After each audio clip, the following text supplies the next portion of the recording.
안녕하세요. 인공신경망 시리즈 21번째 시간 6장 학습 관련 기술들 관점에서는 세 번째 시간 진행해 보도록 할게요. 자, 지난 시간까지 해서 옵티마이저 갱신하는 방법 배워봤었고요. 그다음에 가중치 초기값 두 가지 있는 거 배워봤었어요. 잠깐만 그래도 한번 또 오랜만이니까 적어볼까요? SGD라는 확률적 경사하강법이 있었는데 기존 속도를 계속 유지하면서 방향을 생각하면서 하는 방법으로 학습하는 것도 좋겠다. 모멘텀이라는 방법도 있었었고 학습률의 속도를 좀 조정해 줄 수 있게끔 어댑티브하게 하는 게 좋겠다 해서 에이다 그레드라는 방법도 배웠었고 요거를 과거 거를 너무 가지고 있으면 괴로우니까 조금 줄여가면서 이동 평균으로 하는 식으로 해서 RMS 프랍이라는 게 있었었고 요 두 개를 합해서 어 에이담이라는 방법도 있다라는 거를 했었었고 대체로 SGD보다는 좋지만은 어느 게 꼭 정답은 아니다라는 뭐 이렇게 학습 갱신 방법이라는 걸 얘기를 드렸었어요. 그다음에 가중치 초기 값이라는 게 이게 설정이 중요한데 전부 똑같아도 안 되고 너무 커도 안 되고 뭐 요런 제약들이 있어요. 그래서 앞에 뉴런의 개수를 잘 살펴보고 활성화 함수가 뭐냐에 따라서 초기 값을 정해 주면 좋다 해서 시그모이드 함수 같으면 요렇게 생긴 캐비어 함수 앞 뉴런이 100 개면 10분의 1 뭐 이런 의미죠. 그다음에 렐루 같으면 요 이렇게 생겼다고 했었어요. 자, 이때 왜 우리가 층을 겹쳐 가지고 뒤로 보내면서 분포가 일정하게 퍼져 있는 게 좋다 그랬었잖아요. 그러니까 출력 값이 활성화 출력된 값 액티베이션이라고 했었는데 이 부분이 퍼져 있으면 좋겠다라는 거에서 아이디어를 얻은 새로운 또 기법이 있습니다. 요 부분 한번 살펴보도록 할게요. 자, 배치 정규화라는 개념이에요. 가중치의 초기 값이 값을 적절히 설정하면서 활성화 값의 분포가 적당히 퍼지게 하자는 거였었다는 거예요. 그러면 이게 적당히 안 퍼져서 오면 강제로 퍼뜨리면 어때? 우리 정규화하는 거가 어때?라고 해서 배치 노멀라이제이션이라고 해요. 어차피 미니 배치 수행해 가지고 온 그 값 자체 배치라는 거가 묶음이라 그랬었잖아요. 묶음. 지금 묶음. 내 앞에 레이어가 내놓은 이 묶음. 요 묶음 값들이 내 마음에 안 들면 표준화해 버리는 거, 정규화해 버리면 어때?'라는 거예요. 이 노멀라이제이션. 그래서 이렇게 했더니 학습이 빨리 진행되더라. 그다음에 초기값에 너무 의존하지 않아도 되더라. 골치 아픈 초기값 선택을 인제 쪼끔 덜 골치 아프게 되더라. 그다음에 요것도 뒤에서 배울 오버피팅을 우리가 해결하기 위해서 쓰는 드롭 아웃이라는 기법이 있는데 요 기법을 좀 덜 써도 되더라라는 거예요. 이 배치 정규화라는 아이디어가 2015 년에 제안이 됐으니까 그리 오래된 건 아닌데 너무 좋은 방법이다 보니까 많은 사람들이 결국은 채택하고 있어요. 우리가 또 콜럼버스의 달걀처럼 렐루도 비교적 최근에 발 발견됐다고 하고 뭐 이런 부분들이 있으니 또 발견할 수 있는 뭔가가 있을 수도 있겠어요.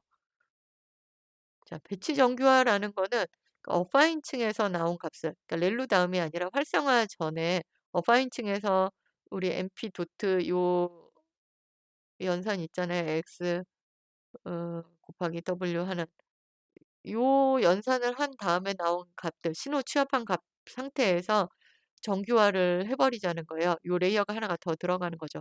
요렇게 레이어가 들어오면 활성화 함수 전에 고르게 펼쳐져 있어 가지고 예쁘게 요 값이 예뻐질 수 있을 것이다라는 거를 기대하고 있어요. 그래서 요 미니 배치 단위로 올 거기 때문에 미니 배치라는 게 인제 어느 단계일지 예상이 되죠. 단위로 정규화를 수행을 합니다. 자, 이 정규화하는 부분은 우리 표준화하는 거하고 같은 거여 가지고 평균을 구하고 분산을 구해서 그 분산 편차를 표준 편차를 구해서 자, 정규화한 x hat이라는 값을 구하기 위해서는 지금 자기 자신에서 평균만큼을 빼주고 원래는 시그마 그러니까 편차로 나누어 주면 되는데 엡실론 0이 되지 않게끔 아주 작은 값을 더해서 만들어 주는 제곱했다가 자기 자신 값이 되니까 루트 씌우니까 자기 자신이 되죠. 요런 값으로다가 구현을 합니다. 이렇게 구현을 한 다음에 이 값을 어 적 0 에서 지금 이렇게 되면은 인제 0과 1이 되는 모양새가 되는 거잖아요. 우리가 평균이 0이 되고 표준 편차가 1이 되는 모양새를 만든 거잖아요. 요렇게 한 거에서 요 x 햇에서 스케일 몇 배로 크게끔 하거나 이동 베타만큼 이동을 하게끔 해 가지고 자 고유한 확대 스케일 감마와 이동 시프트 베타를 하면은 이렇게 내가 적절한 분포를 만들 수 있어요. 분포가 0 에서 1로 있던 거를 더 크게 만들거나 작게 만들 수도 있는 거고 그게 감마고 요거 0 에서 약간 오른쪽으로 이동시키거나 왼쪽으로 이동시키는 게 베타가 하는 거겠죠. 요 감마와 베타를 학습시키는 것도 가능해요. 어 갑자기 무슨 이게 학습시키는 게 여태까지는 우리가 웨이트하고 편향만 학습을 시켜 왔었잖아요. 근데 중간중간 사이사이에 이게 더 좋은 값으로 정교화해 놓는 거를 찾는 것도 가능합니다, 감마와 베타. 자 그래서 학습 때는 매개 변수를 늘려가면서 할 수도 있다라는 아이디어를 지금 한번 제안을 해 보았고요. 요 부분을 인제 역전파하는 거에서는 자 그래프로 우리 계산 그래프에 반영을 해 보면 되는 건데 역전파 부분을 생각해 보면 되는 건데 우선은 여기까지 해 가지고 x hat을 구하는 부분을 해 봤었어요. 자 요 앞부분 여기에서 어 분 뺄셈을 하는데 자기 자신하고 평균값을 구한 거 그쵸? 평균값을 구한 부분이 있고 어 요 부분 구하는 방식은 시그마 구하는 방식은 몇 가지가 있을 수 있는데 표준 편차를 자 평균을 뺀 값의 제곱을 한 거를 다시 그 개수로다가 나누면 되는 거니까 요 방법으로다가 밑을 통과시키고 요거를 인제 분모에 반영될 수 있게끔 해서 곱하면 엑스 햇이 만들어졌어요. 자 엑스 햇이 만들어진 거에 대해서 우리가 스케일도 만들고 시프트도 한다 그랬었어요. 그럼 요게 스케일 곱해 주고 베타로다가 시프트 해 주면 되는데 곱해 주고 더해 주면 되는데 자 역전파 관점에서는 요거는 D아웃 그대로 흘려 주면 되죠. 그다음에 여기서는 D아웃 흘러온 다음에 플러스니까 그다음에 곱셈이니까 자기 자신 값이 들어오면 되잖아요. 요 시점에서 자기 자신 값이 위아래로 바꿔 주면 되는 거니까 감마 입장에서는 x 햇이 D아웃에다가 x 햇을 곱해 주면 내려가질 수 있는 모양새가 되겠죠. 요런 식으로 해서 미분이 가능하기 때문에 이 친구들도 똑같이 학습을 해 간다라는 게 가능하다로 아이디어를 내본 거예요. 자 원리는 이렇게 되는 거고 이 배치 정교화로다가 어떤 효과를 볼 수 있는지 실험을 해볼 건데요. 요 실험에서는 웨이트 초기값 아까 우리 앞서서 초기값을 웨이트가 1인 경우부터 굉장히 작은 0.001인 것까지를 요렇게 줄여가면서 하는데 등간격이 아니고 로그 형태로다가 줄여가면서 했어요. 그러니까 등간격이 아니고 로그 스페이스로 로그 척도로다가 지금 줄어가면서 그러니까 거의 2 분의 1이 돼 가고 계속 그 약 절반 절반 정도씩 돼 가게끔 값을 줄여가면서 초기 값을 줄여가 봤고 왜냐면 밑에 큰 값에서는 별로 변하지 않고 인제 민감해지는 지점이 있으니까. 이렇게 실험을 해 봐서 두 가지를 해본 거예요. 배치 노멀 정규화층을 넣은 거와 그냥 넣지 않은 지금까지 하는 방법으로. 배치 정규화층이 들어있는 부분이 파란색이에요. 그랬더니 대부분의 경우가 파란색이 위에 있죠. 요 두 경우 0.29 하고 가중치가 0.15일 때는 그냥 일반 방식이 더 잘 됐었어요. 그러니까 요렇게 잘 되는 방법이 있는데 그 외에는 배치 정교화 방식 지금 기존 방식으로 했었을 때는 거의 학습이 안 이루어지는 것도 배치 정교화 방식으로는 학습이 어느 정도 이루어지고 있는 그러니까 좀 둔감해지는 거죠, 초기 값에 대해서. 이런 효과를 만들어 볼 수 있어서 어 아주 각광받고 있습니다. 그래서 학습 속도가 또 빠르고 되게 빠르게 올라가는 모습이 보여서 장점이 되고 있어요. 자 요 부분에 대해서도 인제 코드로는 이렇게 임 실어 넣어 놨는데요. 자 궁금하신 부분들 있으면 배치 정규화 부분에 대해서도 요 코드 살펴보시면서 학습을 해 보면 좋을 것 같습니다.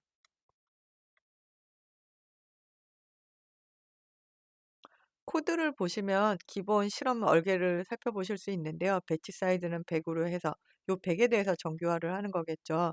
그다음에 어 에포크는 20 개까지만, 그리고 SGD 방법으로 학습률 0.01로 해서 훈련 데이터 사이즈를 1000 개만 줄여서 하고 있는 모습을 살펴볼 수가 있고요. 자, 망을 2 개를 만드는 거예요. 네트워크 배치 네트워크하고 배치 정교화가 있는 네트워크하고 그냥 거하고, 여기는 이제 요 소스 코드를 살펴보면 우리 여기 파이썬에 있는 드라이브에 있는 커먼 밑에 있는 코랩, 여러분 코랩 노트북 밑에 요 생김새는 여러분 저하고 조금 다를 수 있지만 코랩 노트북 밑에 요 커먼 밑에 파이썬들이 있거든요. 그러면 지금 멀티레이어넷 익스텐드라는 파일이 있어요. 요거 더블 클릭해 보면 이 왼쪽에 보여서 내용을 살펴볼 수가 있는데요. 다양한 지금 유즈 배치 놈을 사용할 거냐 말 거냐 이런 부분까지도 반영된 멀티레이어넷 익스텐드 버전이 있어요. 히든층도 내 맘대로 만들 수 있는 그런 거죠. 투 레이어 넷에서 멀티레이어 넷 세트들이 있는데요. 나중에 응용해 보시고 싶으면 여기서부터 시작을 해 보면 좋을 것 같아요. 요렇게 두 개의 층을 만들어서 훈련을 할 거고, 여기에선 또 트레이너를 함수로 만들어 놓고 사용을 하고 있어요. 그러니까 이렇게 트레인하는 방법을 밖에서 어차피 주는 부분이니까 실험을 시켜 여러 값에 대해서 해볼 거잖아요. 두 개 훈련을 해 보는 거를 반복해 보기 위해서 함수로 만들어 놨네요. 그래서 옵티마이저는 이렇게 두고 두 개의 신경망에 대해서, 이번엔 신경망 두 개에 대해서 기울기를 구해서 같은 데이터를 실험해 보는 부분을 진행을 하고 있고, 요 트레이너를 진행을 하기 위해서는 요 반복시켜 버리면 돼요. 요 트레이너를 호출함으로 해 가지고 학습 수행하는 부분을 진행하고 있습니다. 자, 웨이트 스케일 리스트. 여기 로그 스페이스로 해 가지고 0 에서 0.004 까지 16 개의 점을 찍으면서 로그 간격으로다가 스케일을 주는 거예요. 이 부분이 웨이트 스케일 리스트에 대해서 어 0 에서 마이너스 0 10의 마이너스 4 승까지 요렇게 만들려면 요 함수로 주면 돼요. 해서 실행하는 부분을 실험을 살펴볼 수 있고요. 자, 요거는 이제 여러분들 실행해 보시면서 요 그래프 나타나는 거 확인해 보시면 되겠습니다. 요렇게 이제 배치 정교화에 대해서 설명을 드렸고요. 다음으로는 오버피팅 대책, 다음 시간에 오버피팅에 대해서 설명하고 그 대책에 대해서 설명드리도록 하겠습니다. 수고하셨습니다.